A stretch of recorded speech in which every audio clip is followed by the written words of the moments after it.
안녕하세요, 스이시입니다.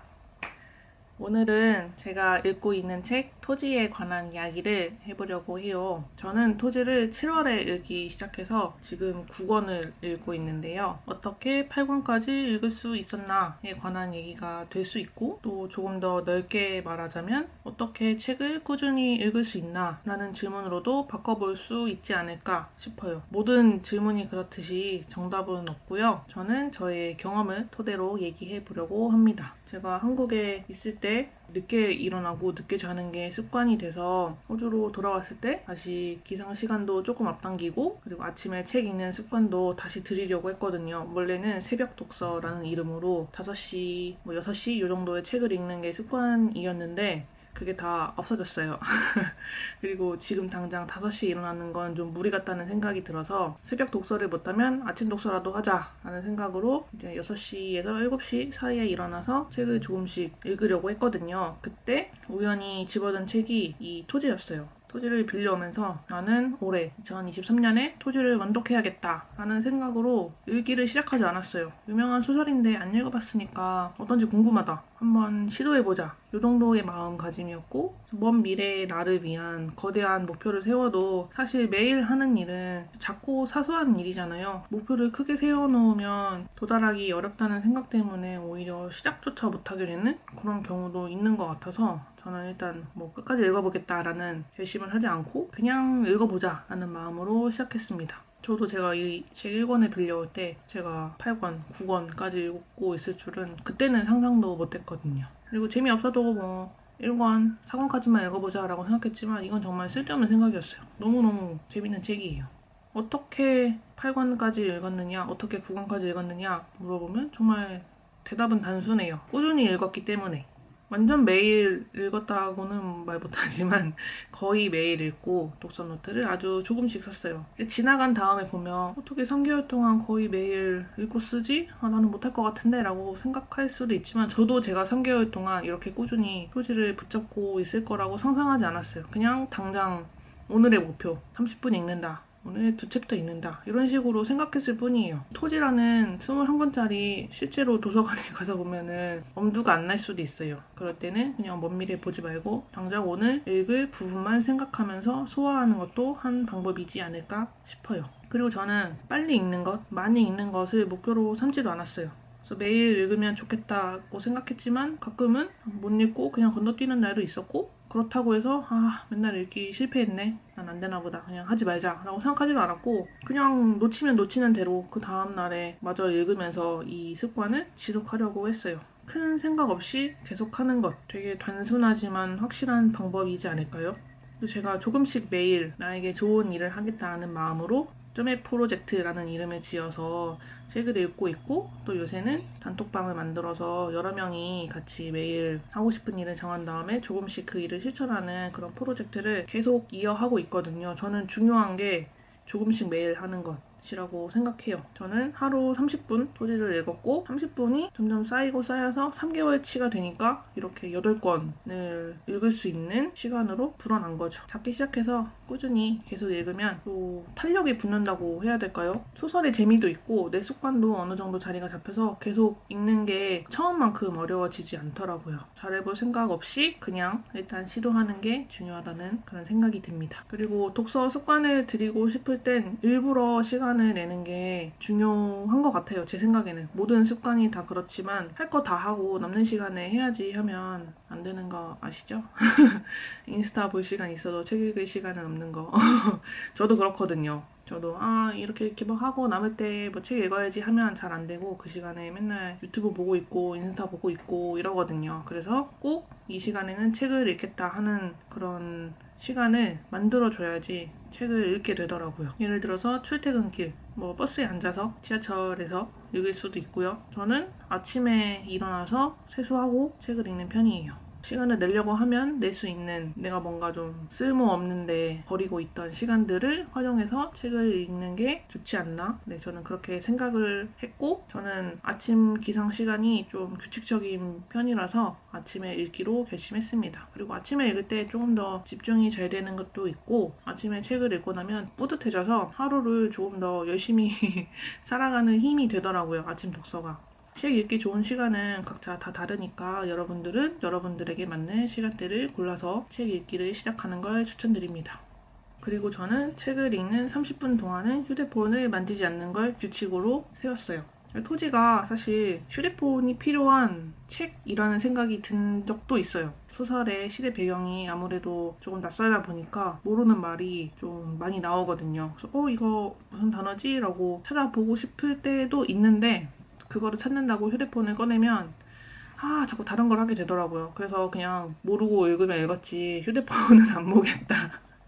나는 다소 극단적인 생각으로 휴대폰을 안 만지고 있는데 근데 또 없이 봐도 그렇게 막 이해가 안 될 정도는 아니거든요. 그냥 모르는 채로 읽고 다 읽고 나면은 그냥 그게 그런 표현이었나 보다라는 생각이 들고 추리가 가능해지고 정말로 모르겠으면 30분 동안 다 읽고 난 다음에 찾아보고 있어요. 또 어떻게 토지를 오래 읽을 수 있었나를 생각하면 저의 곁에 든든한 토지 친구들이 있기 때문이 아닐까 하는 생각도 들었어요. 토지 친구들이 뭐냐, 독서 인증도 하고 이 부분 읽었는데 너무 답답하더라 뭐 이런 얘기도 하고 정말 소소하게 꾸려나가는 토지 단톡방이 있어요. 근데 혼자 나 이거 읽을 거야 하면 혼자 하는 거니까 당연히 시작하기도 쉽지만 나만 그만두면 끝이네 라고 생각하면 또 포기하기도 되게 쉬운 일이 되거든요. 함께 있는 사람이 있다고 생각하니까 쉽게 포기하지 않게 되더라고요. 여러분들도 혼자 시도하는 것도 좋지만 토지 함께 읽어보는 거 어때? 할 수 있는 친구들이 있다면 같이 일권 읽으면서 수다 떨면서 읽으면 더 재밌어요. 나는 뭐 이렇게 생각하는데 이렇게 하면은 또 독서 경험이 엄청 풍부해지거든요.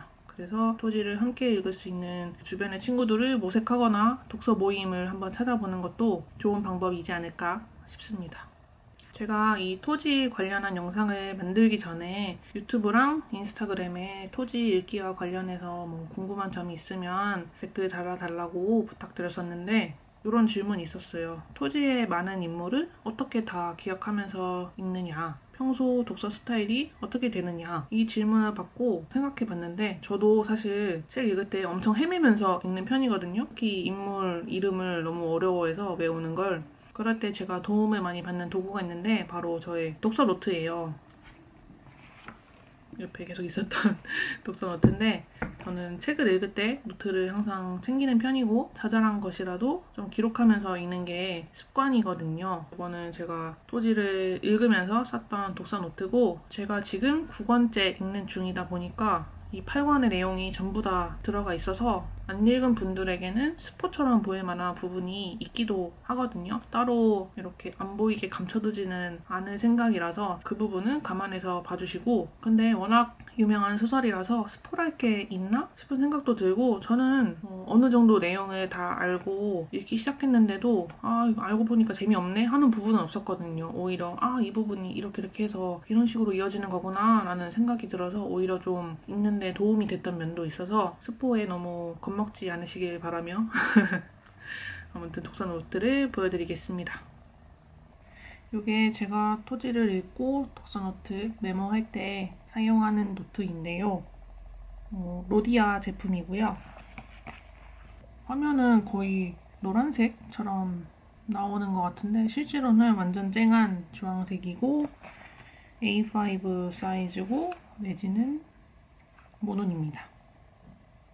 제가 원래 사용하는 독서 노트가 있는데 그 노트 말고 다른 노트를 사용한 이유가 있어요. 제가 맨 처음에 이렇게 보여드린 이유가 저는 원래 노트를 뒤집어서 지금 사용하고 있거든요. 쓰다만 노트이기 때문에 여기 보면은 원래 있던 책들이 조금 적혀 있어요. 파운데이션이라는 요것도 제가 읽은 버전으로는 10권이 되는 장편 소설인데 그거 읽고 쓰던 노트인데 다 못 썼거든요. 읽다가 말아가지고. 근데 여기에다가 바로 이 짠이 뭔가 파운데이션이 좀 아쉬워할 것 같고 그래서 생각한 게 그냥 뒤집어 쓰자. 왜냐면 뒤집어 쓰고도 있었거든요. 또 뭔가를 읽다가 이렇게 써놓은 게 있었는데 언제 다시 읽을지 모르는 파운데이션을 위에 남겨두느니 뭐라도 쓰는 게 좋겠다. 근데 앞쪽에 이어서 쓰기는 좀 애매하다 싶어서 뒤집어서 사용하고 있고 쓰는 데는 아무 문제 없으니까요. 여러분들에게도 수다만 노트가 한 권쯤은 쓸 것 같은데 저는 정말 많거든요. 새 노트 장만해서 독서 노트 쓰는 것도 좋지만 이렇게 그냥 쓰다만 노트 다시 꺼내서 독서 노트를 쓰는 것도 좋지 않을까 싶습니다. 아무튼 저는 독서 노트용 노트는 무지 아니면 모눈을 선호하는 편이고요. 여기가 1권을 읽고 썼던 독서 노트예요. 1권을 다 읽을 줄도 몰랐기 때문에 처음에는 아무렇게나 막 쓰다가 2권 이후부터 패턴이 조금씩 생기더라고요. 저 가장 최근에 쓴 거는 지금 9권을 읽고 있으니까 9권을 기준으로 보면 책을 읽을 때 작은 에모지를 붙여서 제목을 써주고 그리고 첫 페이지에 작은 트래커를 만들어요. 보통 일주일 5일 기준으로 쓴 적도 있었는데 이렇게 5일씩 쓰던 것도 있었는데 일주일이 그냥 쓰기 편한 것 같아서 일주일 트래커를 만들어서 매일 읽은 분량을 적고 있어요. 그리고 독서노트를 쓴 날에는 스티커를 붙여서 따로 표시를 해줍니다. 보통은 20분 읽고 10분 독서노트 쓰고 그래서 오전에 30분 읽는 걸 목표로 삼고 있긴 한데 이게 막 꼭 그렇게 해야 된다라는 건 따로 없어가지고 어떨 때 재밌으면은 30분 내내 책만 읽기도 하고 그럼 그 다음에는 그 다음 분량으로 넘어가지 않고 읽은 페이지를 정리하기도 하고 뭐 그런 식으로 때마다 다르게 적고 있어요. 그리고 남는 페이지 이 부분은 비워두고 넘어가서 독서 노트를 씁니다. 왼편은 일부러 조금 띄어서 쓰는 편이거든요. 너무 붙였으면 너무 꽉 찬 느낌이 저는 답답해 보이기도 하고 다시 읽을 때 너무 눈에 안 들어오는 느낌이기도 해서 살짝 띄어두고 쓰고 있고 책을 며칠 날 읽었는지는 적어주는 편입니다. 날짜를 쓰고 그날 읽은 내용을 제 나름대로 정리해서 씁니다. 제가 쓰는 내용은 크게 두 가지더라고요. 좋았던 문장, 그리고 이야기 흐름, 플러스 내 생각.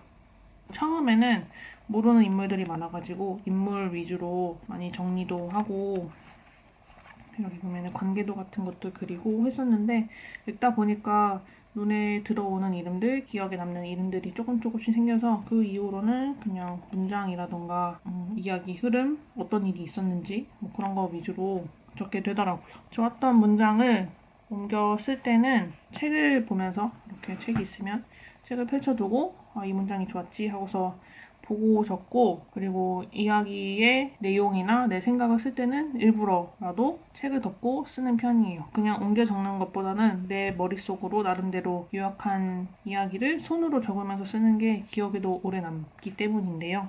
독서노트를 쓸 때 중요한 건 내 언어로 쓰는 것이라고 저는 생각하거든요. 내가 내 나름대로 이 내용을 정리하고 요약해서 어떤 부분이 중요하고 어떤 부분이 내 마음에 남았는지 그런 걸 제 기준으로 판단하고 적고 그런 과정이 저는 독서노트를 쓰는 중요한 이유라고 생각해요. 내 정리가 무조건 맞다라는 식으로 해석하려는 게 아니라 그냥 내가 읽었는데 이 부분이 좋았고 이런 부분이 인물한테 되게 영향을 많이 주는 사건이었을 것 같다라는 걸 쓰기도 하고 내 나름대로 생각해서 적다 보면 소설을 조금 더 구체적이고 경험적으로 읽을 수 있게 된다고 생각해요. 그래서 저는 독서 노트를 가능하면 꼭 쓰려고 합니다.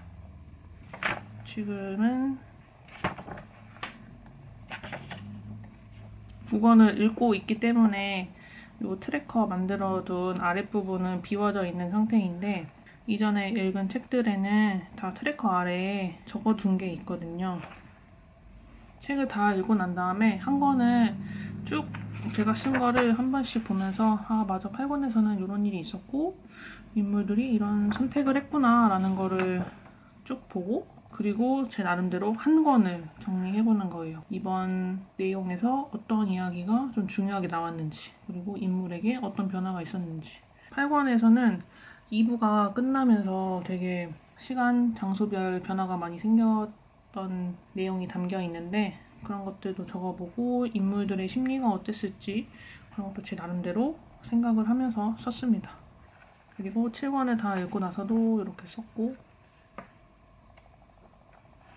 6권을 읽고 나서도 썼고 트래커 아래에 있는 내용은 책을 다 읽은 다음에 쓴 거예요. 처음에는 이렇게 메모지 같은 걸 붙여서 쓰기도 했는데 이런 것도 나중에는 번거로워져가지고 마지막에는 그냥 그려서 쓰고 있어요.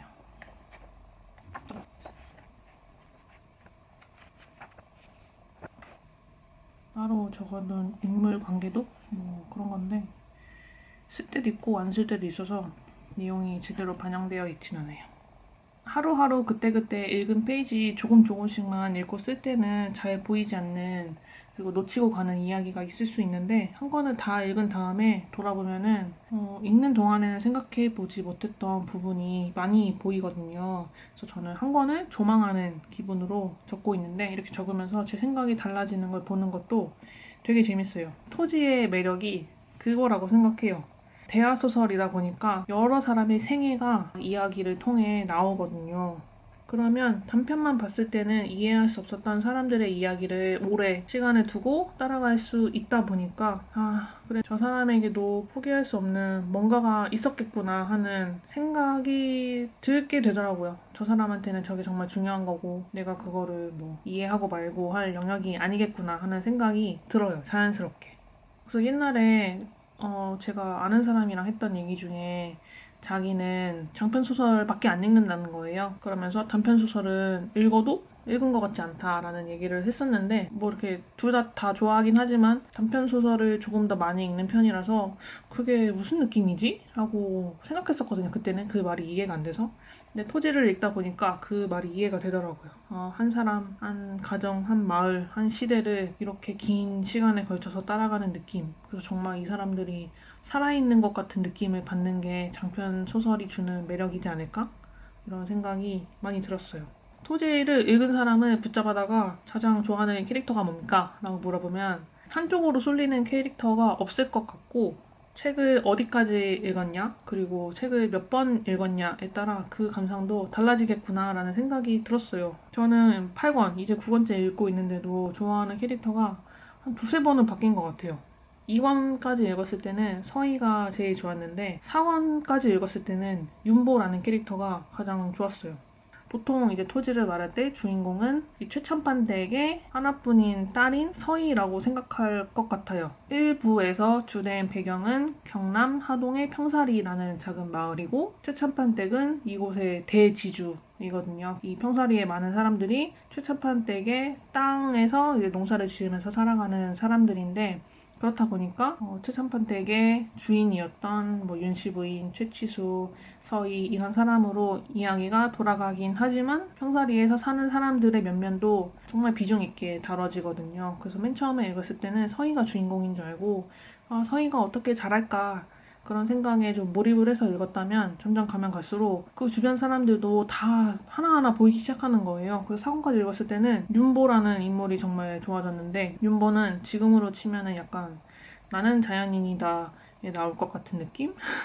뭔가 어디에 얽매이고 싶어 하지 않고 되게 자유로운 인생을 살고 싶어 하는 사람인데 그게 뭔가 좀 현실에 발붙이지 않고 자기 하고 싶은 대로 사는 사람인 것 같다가도 또 자기가 옳다고 생각하는 순간에는 그 일을 정말 거침없이 밀고 나가더라고요. 큰 일에도 앞장서기도 하고 저는 그게 자기 중심이 잘 잡혀있는 사람인 것처럼 보여서 되게 마음에 들었어요. 저런 식으로 인생을 살면 좋을 것 같다? 이런 생각이 들어서 윤보라는 인물이 좋았고 9권을 읽고 있는 요즘은 월선이에게 되게 마음이 가요. 월선이도 평사리 사람이었고 무당의 딸이라서 사람들과 좀 잘 어울리지 못하는, 사람들이 막 대놓고 너 무당의 딸이니까 뭐 여기 오지 마 라는 식으로 한 건 아니지만 아무래도 보이지 않는 그런 질서가 있는 세계라서 그런지 좀 괄시받는 일도 있고 무시받는 일도 있고 그랬는데 무당의 딸이라서 좋아하는 사람과 결혼을 못해요.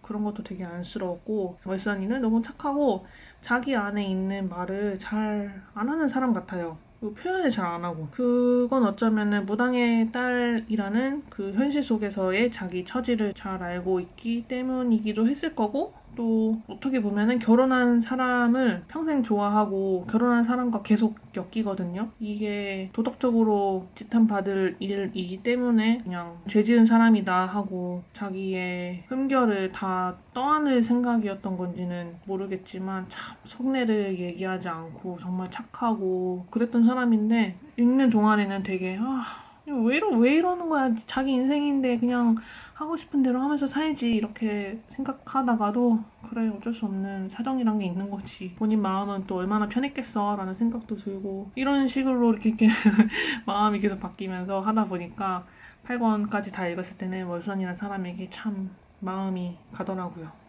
어떤 인물이 월선이는 우리에게 위로를 주는 사람이었다 라는 식으로 표현을 하는데 저는 그게 월선이란 인물을 잘 말해주는 표현 같았어요. 월선이도 표현이 소극적이었을지언정 윤보처럼 자기 선택을 무직하게 밀고 나가고 또 거기에서 오는 고통과 슬픔을 자기가 받아야 할 것이라고 생각하고 살거든요. 그게 미련하다면 미련할 수도 있겠지만 월선이가 할 수 있는 최선의 삶이 아니었나 싶기도 하고 또 다른 인물들도 다 이야기가 없는 게 아니거든요. 그래서 납득을 못하겠다가도 아휴 그래 그게 인생이지 하면서 인물 하나하나에 다 감정을 이입하게 되더라고요. 정말 살아있는 사람 같기도 하고 제가 듣기로 토지를 촬영한 마을이었나? 아무튼 그런 게 남아있다고 들었는데 다음번에 한국에 가면은 꼭 가보고 싶다 이런 생각도 했어요. 그 정도로 재밌는 소설이고 20권이라는 방대한 분량에 겁이 날 수도 있겠지만 평생에 한 번은 정말 한 번 꼭 읽어보라고 얘기를 하고 싶은 책이에요. 권수를 생각하지 마시고 일단 1부만이라도 읽어보겠다. 아니면 그냥 1권만이라도 읽어보겠다. 하는 정도의 마음으로 시작하면 좋지 않을까 싶습니다. 한 달에 2-3권 정도 토지를 읽고 있는데 이 속도가 계속 유지될지는 모르겠지만 계속 유지하면 내년 상반기에는 완독이 가능하지 않을까 싶어요. 내년 상반기에 책을 다 읽는다면 그때는 토지 완독 기념 영상을 만들 수 있지 않을까 하는 좀 큰 바람을 갖고 있는데 그런 영상을 만들려면 계속 제가 한 말을 실천하면서 살아야겠죠. 토지가 아니더라도 토지를 읽으면 좋겠지만 토지가 아니더라도 읽고 싶었는데 엄두가 안 났던 책을 조금씩 매일 읽으면서 독파하시길 바라는 마음으로 이번 영상을 만들어 봤습니다. 재밌게 봐주셨으면 좋겠고 저는 다음번에 또 다른 영상 만들어서 돌아올게요. 감사합니다.